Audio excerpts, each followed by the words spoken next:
National leader of the All Progressive Congress APC, Asewaju Bola Ahmed Tinubu, believes that the panacea to the current state of insecurity and youth unemployment in the country lies in the massive spending by government.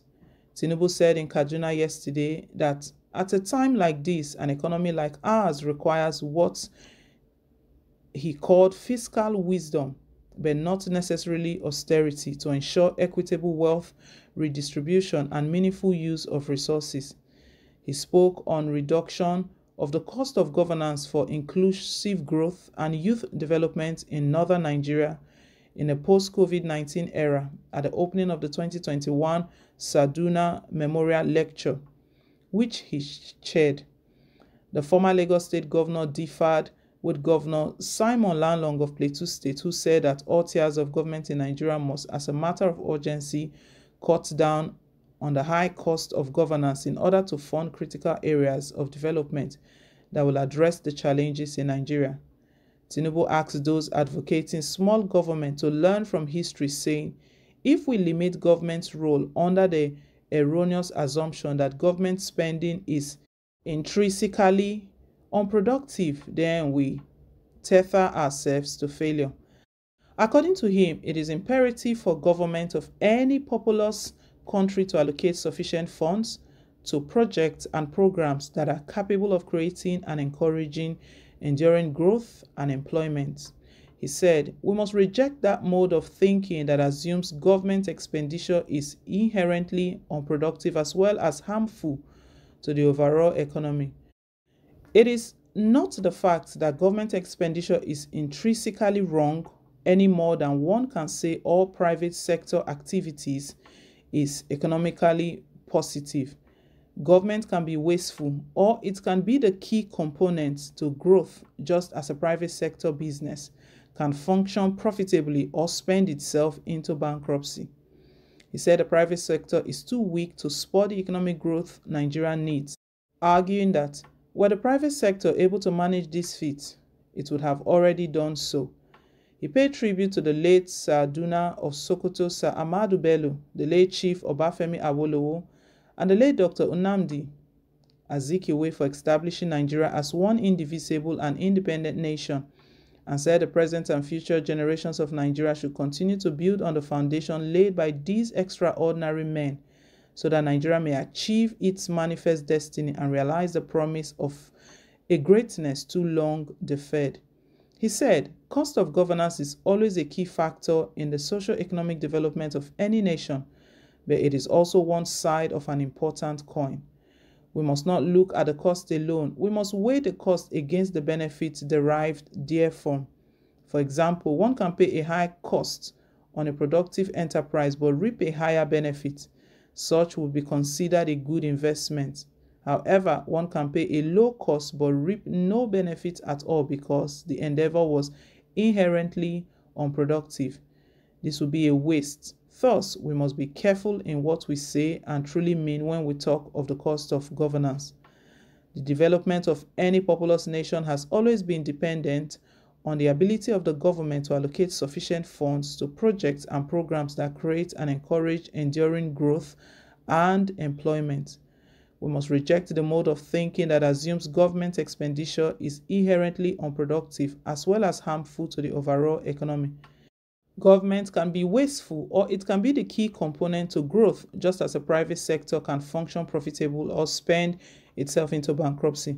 The issue is not whether government is spending money or not. The real issue is the economic utility and quality of the expenditure.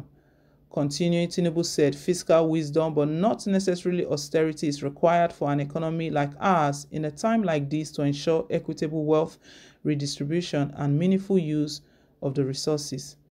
The years have shown that the private sector is much too weak to spur the growth we need. If the private sector could manage this feat, it would have already done so.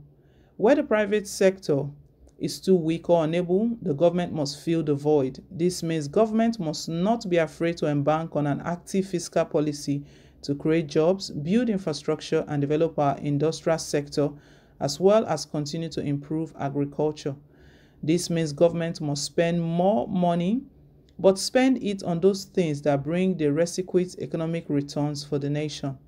One must make the point about the urgency of the need to think outside of the box in finding solutions to the challenges posed by our unemployed youth. Because of the currency of issuing power of the federal government, it is not bound to balance budgets like individuals and state governments are. Moreover, because of this currency power, federal expenditures are not constrained by federal tax or revenue intake.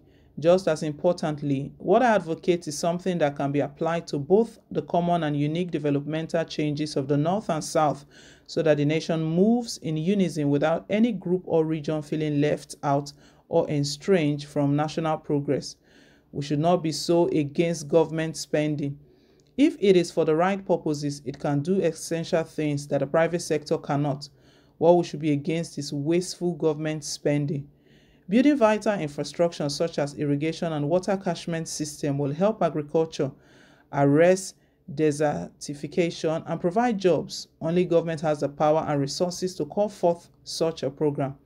Another readily available area primed for investment is the agro-ally industries, which for the northern region is particularly advantageous. On the headers farmers crisis, Tinubu said, enhanced security may be necessary first step, but it cannot be the only step. We cannot resolve this problem by holding on to one-dimensional answer, he said. We must all be dispassionate in our search for solution. These challenges are multifaceted, and so shall the solutions be. Meanwhile, Governor Simon Lalong of Plateau State, who delivered this year's lecture, said all tiers of government in Nigeria must, as a matter of urgency, cut down on the cost of governance in order to fund critical areas of development that will address the challenges of Nigerians.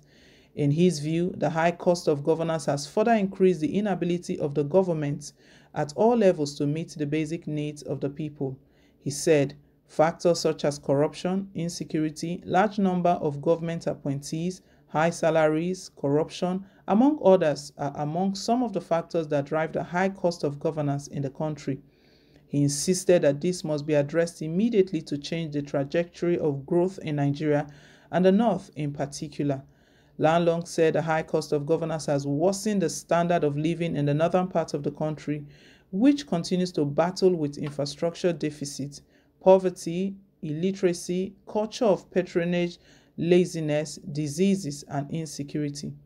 He said the Northern Governors Forum has seriously examined the economic situation in the region and is working in unison to address the high cost of governance and other obstacles to development.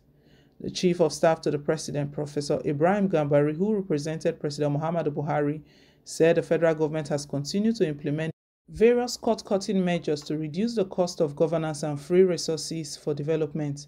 He said, so far, the results are positive and the federal government will work with state governments, including those of Northern Region, in adopting measures that will reduce huge spending and wastage, that the funds will be available for development.